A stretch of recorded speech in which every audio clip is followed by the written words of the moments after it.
well, playing at the level I think you want them to defensively, and then segments of not playing so well. You finished on a really high note. Is that the main takeaway from a game like this, or is it the low notes? The main takeaway is that we won. I mean, that's always the most important thing. And obviously that first quarter, I think they shot 61%.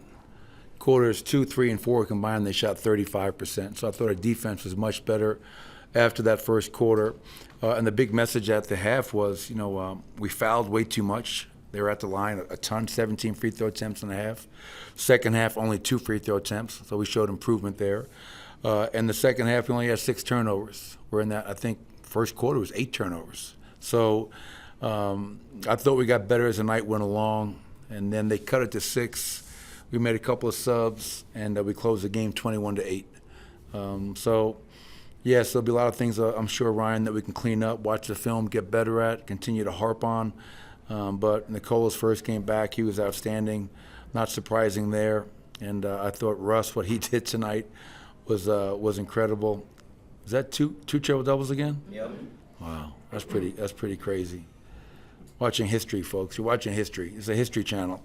And then I thought Peyton, obviously when Jamal went out, Jalen Pickett gave us some good minutes. We had to throw a lot of guys out there tonight, but these games are nerve-wracking. But our guys, after that first quarter, I thought settled in and played the right way. You mentioned Peyton Watson, who had 5 assists in the first half, which I think ties his career high. Looking to make those plays when he gets into the paint. I assume that's a welcome evolution from him for you guys. Good word usage. I like that. I think it was an outstanding evolution by Sir Peyton.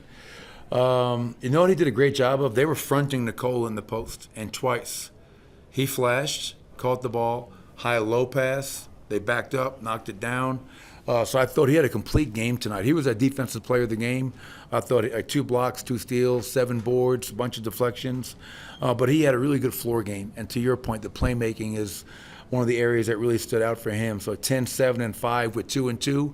That's a great night for Peyton. To the best of your knowledge, how precautionary was Jamal's absence in the second half? Yeah, it was just acting up. Didn't feel right. Didn't feel great. And I think most importantly, it's one thing, hey, to go out there and play, but it's also you got to ask yourself, I'm playing, but am I helping my team? And I think Jamal felt, because it was his decision, he goes, I just don't feel right now.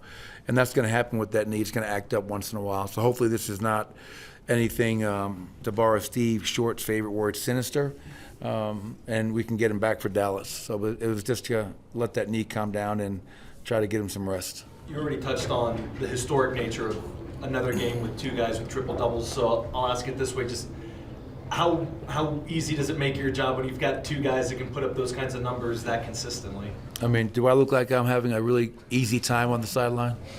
Not quite. No, exactly right. There's nothing easy in this business. You got to work and earn everything. But there were some moments tonight, watching Nikola, watching Russell, and even late, that 21-8 run that we had, some of the passes that Russ made. It was good to see CB get going in that fourth quarter. But yeah, I mean, you have 2 of the greatest triple-double players in the history of the game who impact the game across the board. And that's what you love: scoring, rebounding, playmaking. And to have 2 out there at the same time, it is a blessing, and I don't take it for granted. Has it surprised you how fast the Westbrook Joker chemistry has seemingly meshed? It seems like they've played together for years.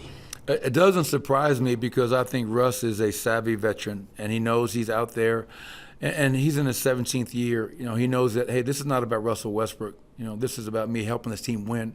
He came here for one reason, that's to win.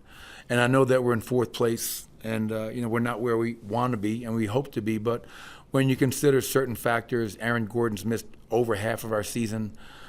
We've played the most back-to-backs. We've had the fewest rest advantage games, all that stuff. Where we are is where we are.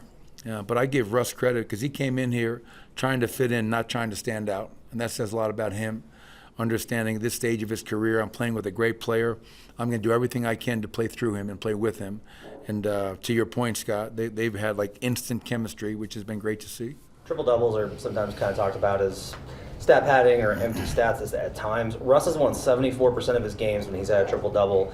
Nicole has won 79% of his regular season games when he's had a triple-double. That's significantly higher than the 60% he's won otherwise. Does that kind of say that look, it is still hard to do this. It is still hard to accomplish it, and that production in those areas helps your team win. Yeah, I mean, I didn't know those stats. Those are great stats, 79 and 70%. And I know a few years ago that seemed to be a criticism of Nikola. Well, yeah, he's getting triple-doubles, but he's stat padding. And I think for those of us who've watched him every game for 10 years know that that's not in his nature. You know, I've been around guys that will stat pad. Nikola's not the guy. He's playing the game. And for us and how we play, he is the centerpiece of everything we do. And now when you have guys out, then Jamal doesn't play in the second half, we're asking more of Russell Westbrook. I played him all fourth quarter, and the ball's in his hands, and he's making the right play, and those do lead to wins. So that's all that matters, right? It's not a triple-double and you're getting beat by 20. It's, no, I got a triple-double that helped us win. And ultimately, that's the most important analytical stat. Is not a number, it's a letter, and it's a W. And we were thankful to get one tonight.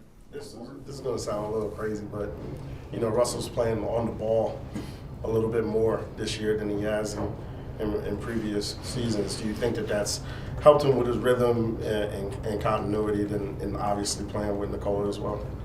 Well, definitely playing with Nikola. I think anytime you play with, in my opinion, the greatest player in the world, who's also the most unselfish and has one of the highest IQs, that's going to help right away.